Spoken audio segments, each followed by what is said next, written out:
E aí, beleza? Vimos anteriormente que Sarah ouvia vozes das criaturas na cidade impossível de sair, pedindo para ela fazer as piores atrocidades, e por causa disso acabou matando o seu irmão, fugindo para a mata, porém o padre da cidade a deixou presa no porão da igreja e disse ao xerife Boyd que aquela garota era o caminho para todo mundo sair daquela cidade, pois ela era a única até então que podia falar com as criaturas. O xerife então decidiu sair em uma busca com ela, mas não sabia ao certo o que estavam procurando, onde depois de tudo que passaram na última temporada, Sarah colocou o xerife em uma árvore longínqua e depois desapareceu. No entanto, esse tempo todo ela estava de volta, só que escondida no porão da igreja, sendo encontrada agora pelo policial Kenny. Ok, antes vamos rever um pouco de como Kenny e seus pais chegaram nessa cidade, e o Sr. Liu precisava ficar aos cuidados da enfermeira Christie, pois estava doente, e ficar em uma casa naquelas condições era muito perigoso, e a Sra. Liu o convenceu de ficar ali. Kenny ainda estava digerindo toda a informação desse local, foi quando explicou ao xerife que na noite anterior o seu pai ouviu voz do seu irmão batendo na porta e foi difícil controlá-lo e explicar que eram as criaturas assassinas. Por isso precisavam deixar em um local mais seguro. Já o xerife viu que Kenny tinha potencial e também precisava de ajuda e ele seria um ótimo policial auxiliar. E foi então que Kenny aceitou essa função. Ok, atualmente ele foi chamar o xerife, pois precisava mostrar algo extremamente importante para ele no porão da igreja. Já Tabitha, depois que saiu daquela caverna onde as criaturas dormiam, começou a ver duas crianças. Apareceram para ela duas vezes, e a última foi quando Ethan estava brincando com um quebra-cabeça. E agora, conversando com a sua filha Julie, disse para ela cuidar do seu irmão, que ela iria contar isso ao seu pai. Eles estavam morando na casa de Jade, que não estava muito contente de dividir a sua casa com a família dos Matthews,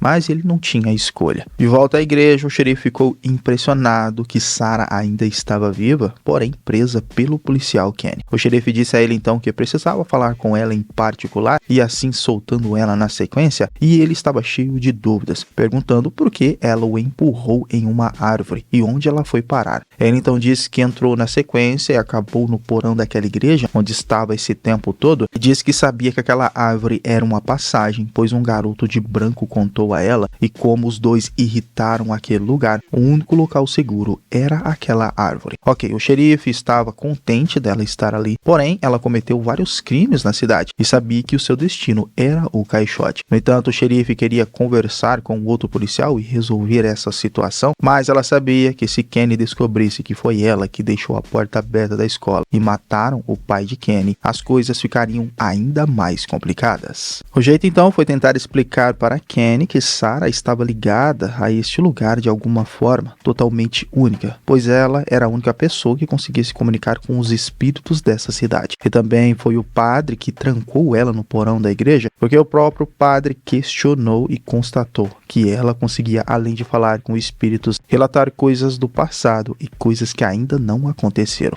E que também ela era importante, pois os espíritos estavam usando ela como um peão nesta cidade. Só que Kenny não gostou de saber que o xerife estava envolvido nisso e ainda levou ela para a floresta, pois ela era uma assassina que matou o próprio irmão e queria fazer isso com uma criança de 9 anos, e que também ninguém dentro dessa cidade iria gostar disso, fora que o xerife também mentiu para ele, pois o lugar de uma assassina nessa cidade seria dentro da caixa. No entanto, rolou uma discussão nesse lance dela ir para a caixa ou não, mas o xerife bateu o pé dizendo que ela não iria, e nesse momento começou a passar mal saindo da igreja novamente e os vermes começando a andar no seu braço, até que acabou caindo, sendo resgatado por Kenny. Já Julie foi até a casa da colônia para levar o seu irmão que queria falar com o Victor, e lá reencontrou Fátima, parabenizando ela pelo noivado, e talvez Fátima disse que seria a dama de honra do seu casamento, pois descobriu que Alice já queria casar naquela cidade mesmo, e como grandes amigas que já eram, ela iria adorar fazer isso. E depois perguntou de Eldin, o garoto misterioso do ônibus, e Fátima disse que ele não estava passando um bom momento, então Julie resolveu que iria falar com ele. Já o pequeno Ethan foi falar com Victor, que não estava muito contente dele ter entrado no seu quarto e roubado as coisas, e mesmo Ethan dizendo para Jade não levar, ele acabou levando mesmo assim, e como uma criança, Victor Victor respondeu que ele tinha que ter falado mais alto. Ok, ele estava fazendo o desenho, só que dessa vez não queria mostrar para o garoto. Disse que eram coisas que eles viram e estava muito ocupado. Ethan então deixou algumas canetas e foi embora, pois Victor estava muito bravo com ele. Julie então foi falar com Elgin que se precisasse conversar, ela estaria ali para isso, mas nesse momento Ethan, chateado, queria ir para casa, mas pelo menos para Elgin conheceu uma garota legal. Já Boyd, sendo consultado por Christian, disse que foi mordido por aranhas quando estava na floresta. E ela, vendo as mordidas, viu que estava um pouco inchada e também perguntou sobre aquele corte em seu braço. Ele deu a desculpa que fez aquilo em uma árvore, que apesar de não estar inflamado, ele deveria cuidar daquilo. Mas como teimoso que era, disse a Christian que foi apenas um mal-estar e estava bem. Porém, Christian disse a ele que tinha que descansar para não passar mais estresse, no qual ele caiu na gargalhada, porque o que mais acontecia nesse lugar é as pessoas ficarem estressadas. A senhora Liu fez comida para Boyd, que não estava bem, mas o que ela queria saber mesmo era se o seu filho estava bem por causa de Christian. Mas ele respondeu que sabia que Christian era noiva antes disso tudo e só queria vê-la feliz. Já Jade conheceu Bacta, motorista do ônibus, no bar da cidade, reclamando que se ela tivesse ouvido o garoto, teria voltado na estrada e não entrado nessa cidade. Mas Jade disse que se foi depois da árvore, nada iria adiantar, pois já estava presa na cidade impossível de sair, e o lance que não era para ela ficar se culpando, pois já fazia parte do que sei lá que estava acontecendo nesse local. E por mais que ela fosse responsável por várias pessoas, ele não queria ofendê-la, mas a vida daquelas pessoas já não estavam tão boas assim, pois estavam andando de ônibus. Uma piada, claro, que caíram na risada os dois, mas o outro lance é que nem era para ela estar dirigindo aquele dia. Ela aceitou a viagem por causa de uma grana extra para sua formação e pegou a sua matrícula recentemente. Iria fazer uma viagenzinha para comemorar uma pequena recompensa que merecia, mas será que era realmente essa cidade que ela merecia? Perguntando a Jade, que respondeu que antes de ir para aquela cidade, vendeu sua empresa e alcançou o topo que sempre buscou em sua vida. Então, acabaram brindando, comemorando por ter conseguido o que mereciam. Já Tabitha foi ver seu marido, porém só encontrou Mary, que ainda não a conhecia. Ele disse que Jim tinha acabado de sair e ele estava no restaurante vendo as pessoas arrumarem as coisas do ônibus. Mas ele queria falar com Tabitha sobre as coisas que recentemente aconteceram. Tipo, ela dizer que os fios de energia daquela cidade não davam em lugar nenhum. Mas ele disse que acreditava e para ele até fazia sentido, pois trabalhou para construir uma montanha-russa com coisas impossíveis e fizeram isso para ver a reação das pessoas. E começou a acreditar que aquele lugar seria um experimento estranho para ver qual seria a reação das pessoas. E para ele fazia sentido, pois o rádio funcionou na tempestade e um homem falou com ele, dizendo coisas sobre sua esposa. E com isso ele não sabe ao certo se estão observando eles ou não, mas sabia que tinha alguém no rádio tentando falar com ele. Mas Tabitha perguntou a ele se foi apenas ele que ouviu aquela voz. Já o xerife voltou para a delegacia e lá ele viu o padre Catre. Já achando que era coisa da sua cabeça e discutindo com o padre, disse que talvez seria, pois tinha um garoto de branco na mata que colocava pessoas em árvores e a mão dele estava tremendo porque tinham vermes andando nela. Mas em resumo, essa conversa foi para falar sobre Sarah e da confiança que ele iria perder quando Kenny descobrisse o que Sarah fez, pois a garota até poderia ser valiosa, mas Boyd deveria ficar de boca calada, pois se ele quisesse realmente levar todo mundo para fora daquela cidade, deveria tomar decisões melhores, pois ele era o líder e deveria agir como tal. Então Jane foi atrás de Donna para perguntar se ela também ouviu a voz no rádio no dia da tempestade, e ela, estressada com essa nova mudança, levou ele até um canto e disse que sim, uma voz assustadora se referindo à esposa de Jim. Porém, esse negócio de ter pessoas observando parecia besteira, pois assim que ele saiu, as lâmpadas explodiram e uma das moradoras quase ficaram cegas. Então, era para ele parar de ficar colocando lorotas na cabeça das pessoas até descobrirem o que estava acontecendo. E o tal rádio que ele e Jade construíram estava do lado de trás da colônia. Mas nesse momento estava havendo uma confusão onde Randall estava batendo em um dos moradores, pois o cara estava mexendo nas suas coisas e não queria saber de protocolo nenhum, pois se visse alguém fuçando nas suas roupas, iria levar porrada. E Donna já percebeu que era um rapaz que iria dar problemas para ela. Ken então levou aquela comida para Sarah e disse que queria saber desse lance de vozes que ela ouvia e queria entender, pois de alguma forma queria apoiar Boyd. O problema é que se as pessoas daquele lugar descobrissem que ela estava ali, isso até a machucaria, e também o xerife. E até a mãe dele adorava Sarah, pois considerava ela uma filha família que nunca teve. Então ela precisava convencê-lo que não merecia ir para a caixa. O lance é que ela não podia contar a verdade e nem tentar explicar, pois isso com certeza poderia ser muito perigoso. No entanto, Kenny ficou insistindo, então ela resolveu contar o que realmente aconteceu com o pai dele. Já a dona deu uma surtada com Randall, já que ele não iria cumprir as regras da casa da colônia, não seria um local que ele poderia ficar.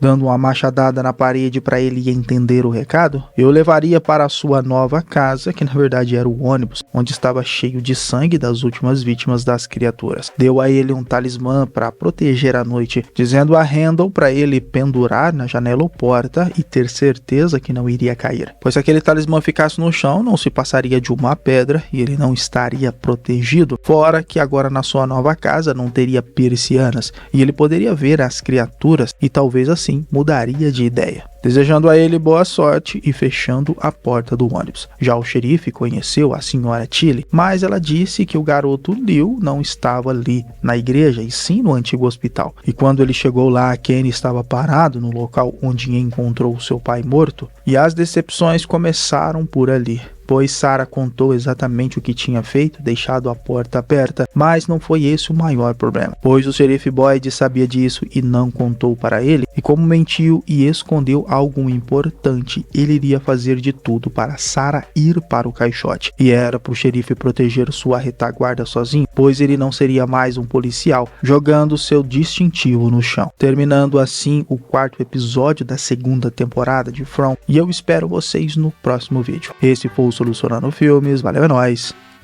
fui!